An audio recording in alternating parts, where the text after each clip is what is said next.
Bonjour à tous, j'espère que vous allez bien. Parmi les plus hauts dignitaires de l'Empire, il y en a un qui reçoit ses ordres directement de l'empereur lui-même, ayant eu accès à un haut grade dans la hiérarchie impériale. Le Grand Moff Tarkin. Sa vie sera par conséquent le sujet de ce nouvel épisode de Star Découverte. Né en 64 avant bataille de Yavin sur Eriadu, William Tarkin vécut comme toute sa famille sur cette planète. C'est d'ailleurs ses parents qui lui inculquèrent trois valeurs familiales qu'il devait respecter: respect, discipline et obéissance. Pendant sa jeunesse, Willof partit avec son grand-oncle Jova au plateau de la Charogne pour y développer son instinct de survie. C'est à ses 16 ans que le jeune Tarkin passa sa dernière épreuve, resté au sommet du pic de la Charogne durant toute une journée. Une épreuve assez risquée étant donné la présence de vermocs, des créatures à l'apparence de primates. Bien que ce fût dangereux, le jeune humain réussit et quitta sa planète natale 6 mois plus tard pour apprendre à être pilote. Plus tard, il rejoignit la force de sécurité des régions extérieures, où il empêcha l'attaque de plusieurs pirates en devinant quels seraient les vaisseaux pris pour cible par ces derniers. William Tarkin rejoignit ensuite l'Académie spatiale du secteur de Sullust. C'est justement pendant ses années de formation là-bas que le jeune homme rencontra le sénateur de Naboo, Chief Palpatine, qui lui proposa une place à l'Académie judiciaire et lui demanda de faire une carrière politique. Le jeune Tarkin décida tout d'abord d'aller à l'Académie judiciaire. C'est sur Alcyon, une planète des colonies, que Tarkin fit ses preuves. Grâce aux méthodes de survie qu'il avait appris sur Eriadu, il sortit un groupe de judiciaires de la forêt dans laquelle ces derniers s'étaient perdus. C'est ainsi que son exploit fit le tour du département judiciaire et que Tarkin commença à gravir les échelons au sein du département judiciaire. 2 ans avant la crise de Naboo, soit en 34 avant bataille de Yavin, Tarkin décida de quitter le département judiciaire alors qu'il s'apprêtait à devenir le grand prévôt. Grâce à son ami Palpatine et à sa famille, car oui, sa famille était très riche et avait aidé les colons d'Eriadu à se défendre contre les bêtes féroces du monde hostile qu'est Eriadu, Tarkin devint le gouverneur d'Eriadu. Il aidera d'ailleurs Palpatine à affaiblir la situation du chancelier Finis Valorum. Dans un but de pacifier Eriadu, Tarkin s'occupa des migrants ayant rejoint la planète pour une vie meilleure. En effet, le gouverneur estimait que ces derniers volaient le travail des Eriadouans. Tarkin fit par conséquent des purges et des déportations, sur lesquelles Palpatine fermait les yeux. Tandis que de plus en plus de systèmes rejoignaient les séparatistes, le comte Dooku rencontra plusieurs fois Tarkin et demanda à ce dernier de rallier Eriadu aux séparatistes, ce que Tarkin refusa. Plus tard, Tarkin décida de ne plus continuer la politique et s'engagea dans la Grande Armée de la République. 9 mois après le début de la guerre des clones, lors de la bataille de Murkana, le commandant Tarkin dirigea un assaut sur la planète séparatiste. Cette mission avait un double but. L'officiel était d'envahir la planète, mais l'autre, quant à lui, était de mettre fin aux émissions de propagande séparatiste de la CSI diffusées sur l'Holonet. Après la victoire, Tarkin procéda à la torture, puis à l'exécution des scientifiques capturés pour qu'ils lui livrent les secrets de leur nouvelle technologie. Cette bataille fut par conséquent le premier succès de Tarkin pendant la guerre.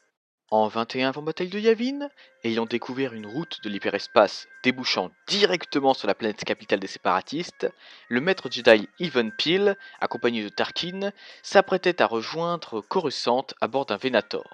Cependant, les séparatistes les capturèrent et les firent prisonniers dans la citadelle, une ancienne prison de la République, passée sous le contrôle des séparatistes, qui fut créée pour incarcérer les plus dangereux prisonniers et ayant la réputation de rendre toute évasion impossible. Pourquoi cette arrestation par les séparatistes? Tout simplement parce que les informations étaient d'une importance capitale pour les deux camps. Soit les renseignements tombaient aux mains de la République, et celle-ci pouvait mettre fin à la guerre en capturant Raxus, ou soit ceux-ci devenaient la propriété des séparatistes, condamnant ainsi Coruscant, puisque cette route hyperspatiale menait à la planète capitale de chacun. Afin que les renseignements ne tombent pas aux mains de la CSI, Bill a pris une partie des coordonnées, tandis que Tarkin en a pris l'autre. Plus tard, les deux furent sauvés par Anakin Skywalker, Obi-Wan Kenobi et Ahsoka Tano. Ils parvinrent à quitter Lola Sayu, mais à un terrible prix, puisqu'ils avaient perdu Maître Peel. Cependant, avant sa mort, le Maître Jedi avait donné les coordonnées à Ahsoka Tano.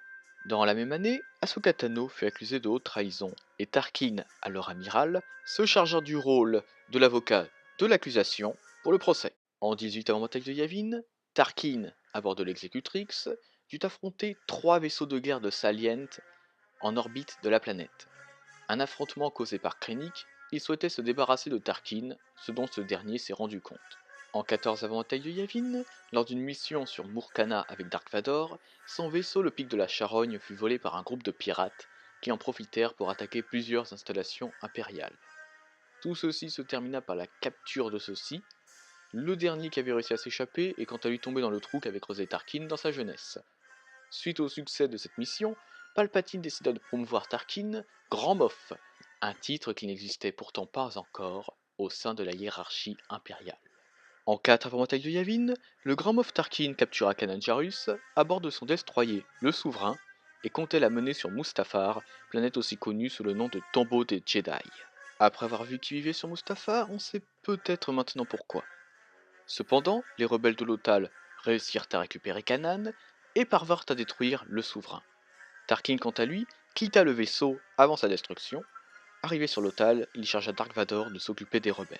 En l'an 0, Tarkin assista au tir d'essai de l'étoile de la mort sur Jedha City, planifié par le directeur des recherches impériales, Orson Krennic. La super arme dépassant ses espérances, Tarkin décida d'en prendre les commandes. Plus tard, le Grand Moff fut mis au courant d'une attaque rebelle sur Scarif. Tarkin amena donc l'étoile de la mort là-bas et ordonna la destruction de la base de Scarif. Cependant, les plans de l'étoile de la mort furent tout de même dérobés par l'Alliance rebelle. Peu de temps après, le Seigneur Vador, chargé de récupérer les plans se trouvant à bord du Tantive 4, le vaisseau de la princesse Leia Organa, amena cette dernière à Tarkin. Le Grand Moff et le Seigneur Sith firent ensuite assister la jeune princesse à la destruction de sa planète Alderaan.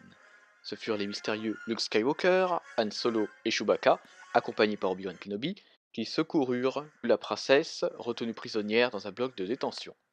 Tous purent s'enfuir à bord du Faucon Millennium, à l'exception d'Obi-Wan Kenobi s'étant sacrifié. Cependant, tout ceci n'était que le plan de Tarkin, qui avait placé un mouchard afin de trouver et de pulvériser la base des rebelles se trouvant sur Yavin 4.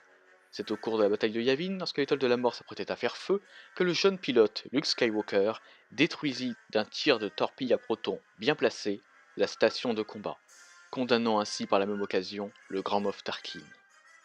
Le pire dans cette histoire, c'est que Tarkin avait été prévenu d'un potentiel danger. Sa navette pour évacuer était prête, mais il n'en a pas tenu compte et avait une trop grande confiance en la puissance de l'étoile de la mort.